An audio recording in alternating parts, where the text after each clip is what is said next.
जय श्री राम।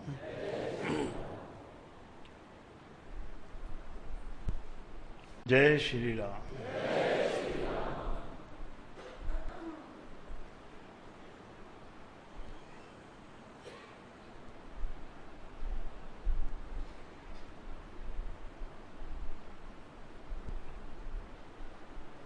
ये संसार में जीव आता है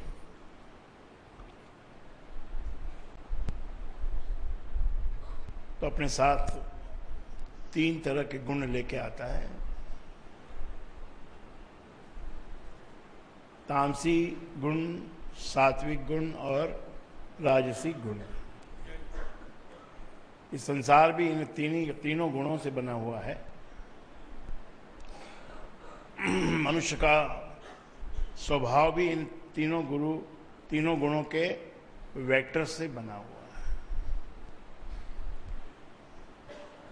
और सभी में तीनों गुण होते हैं, परंतु जिसकी चेतना अभी उभरी नहीं है उसमें तामस गुण अधिक होता है। तामस तम यानी अंधेरा,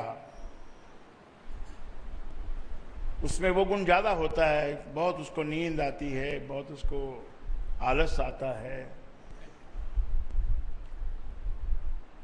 और फिर इस तामसी गुण से निकलकर मनुष्य राजसी गुण में पहुंचता है। और राजसी गुण में बहुत एक्टिव होना, सजना संवरना, हर वस्तु को एक सुंदर रूप देना,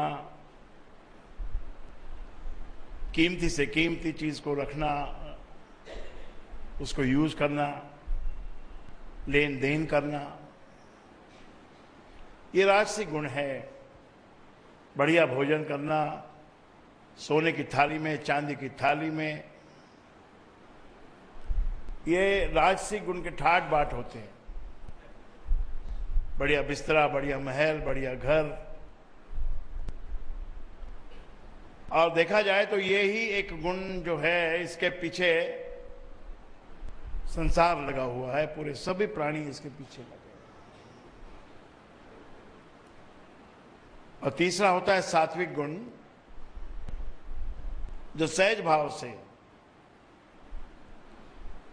सभी वस्तुओं को करता है, मगर सहज भाव से, बिल्कुल बिना धीरज खोए। जब हम धीरज खो देते हैं, किस कारण से धीरज खो देते हैं? राजसी गुण अधिक जब उभर जाता है तो हमारा धीरज भूल जाते हैं हम, और इच्छाओं का उद्वेग बढ़ जाता है। तो जो सात्विक गुण का जो जीवन में लेके नहीं चलते सात्विक गुण को, उनको फिर क्या होता है? वो राजसी गुण उनको मारता है, वो उनके ऊपर प्रहार करता है। इसलिए आप देखते हैं कि सत्संग में आने वाले को एक प्रकार से उसके ऊपर ये प्रभाव डाला जाता है कि सहज भाव से चलो, इतना क्यों उछलते हो, इतना क्यों तेजी, हर चीज में तुमको तेजी चाहिए, क्यों चाहिए इतनी तेजी? धीरे धीरे सब हो रहा है ना। मां के पेट में थे, अब उसमें कितनी तेजी मचाओ, 8 या 9 महीने के बाद ही बच्चा बाहर आता है तो स्वस्थ रहता है। उससे जल्दी बाहर आ जाए तो फिर बड़ी मुसीबत हो जाती है ना। तेजी करने का कैसा प्रभाव है। ऐसे तो 7वें महीने में बच्चे को बाहर निकाला जा सकता है, परंतु उसकी अवधि है, 9 महीने की अवधि है। और 9 महीने के बाद फिर बच्चा हाथ पांव ज्यादा जोर से चलाने लग जाता है कि मुझे बाहर निकालो। परमात्मा को भी बोलता है कि अब तो बस मुझे बाहर निकालो तो मैं अब तेरा नाम जपूंगा, और फिर किलकाली मारते हुए बाहर आ जाता है। और फिर उसके माइलस्टोन्स हैं कि भाई 6 महीने का हो गया, अभी 8 महीने का हो गया, तो भी बैठना शुरू करेगा। कोई 1 महीना आगे, कोई 1 महीना पीछे, कोई 2 महीना पीछे, कोई 2 महीना आगे, थोड़ा बैठना शुरू, पहले तो लुढ़कना शुरू करेगा, फिर बैठेगा, फिर खड़ा भी हो जाएगा, फिर दौड़ने भी लग जाएगा, फिर कुछ बोलने भी लग जाएगा। ऐसे क्रम से साधना भी ऐसे क्रम से चलती है। अब तुमको सत्संग मिला है, इसका मतलब तुम्हारा पुनर्जन्म हो गया है, एक प्रकार से पुनर्जन्म हो गया।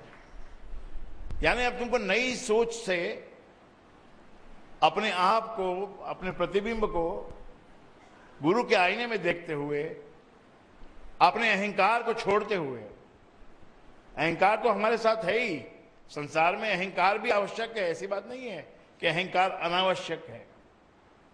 अहंकार तो संसार में सबसे बड़ी वो है ड्राइविंग फोर्स। ये वस्तु इसके पास है, मेरे पास क्यों नहीं है? वस्तु से मतलब नहीं है, उसके पास क्यों है। अगर उसके पास है तो मेरे पास भी होनी चाहिए। और दुख का ऐसा है, मनुष्य जब बहुत दुखी होता है तो उसको कैसे समझाया जा सकता है कि जब उसको दूसरों का भी पता चलता है कि मैं तो दुखी हूं, ये तो लेकिन बड़ा पैसे वाला है, लेकिन जब उसके भीतर के दुख का पता चलता है तब उसको ये भान होता है कि मेरा ही दुख कोई अकेले का नहीं है, दुख तो सभी के पास है भैया। तो जैसे ही मनुष्य को ये पता चलता है कि दूसरा आदमी भी दुखी है, मैं भी दुखी हूं, तीसरा भी दुखी है और पूरा संसार दुखी है, तो थोड़ा उसको चैन मिलता है। कोई बच्चे खेलने गए तो समझो एक को चोट लग गई तो वो दुखी हो जाता है, और सारे ही घायल होके आते हैं तो फिर बोलता ठीक है बढ़िया भाई, हम तो अपनी जंग जीत के आए, घायल हो गए तो कोई बात नहीं है। तो थोड़ा जरा सोचने की जो दृष्टि है ना, सोच जो तुम्हारी है उसको बदलना होगा। जिस आदमी की किस्मत बहुत खराब है वो क्या करेगा? उसका एक सिंपल, बहुत ही सिंपल तरीका है। उल्टी किस्मत है, उल्टी। किसी भी उल्टी चीज को आप शीशे के सामने ले जाओ तो उसका उल्टापन शीशे की छाया में सीधा दिखाई पड़ता है। यानी जो लेफ्ट है वो शीशे में राइट दिखता है, जो राइट है वो लेफ्ट दिखता है। इसी प्रकार किस्मत जो तुम्हारी खराब है वो गुरु के आईने में उसको देखो तो तुमको उसमें अपना भाग्य नजर आना शुरू हो जाएगा।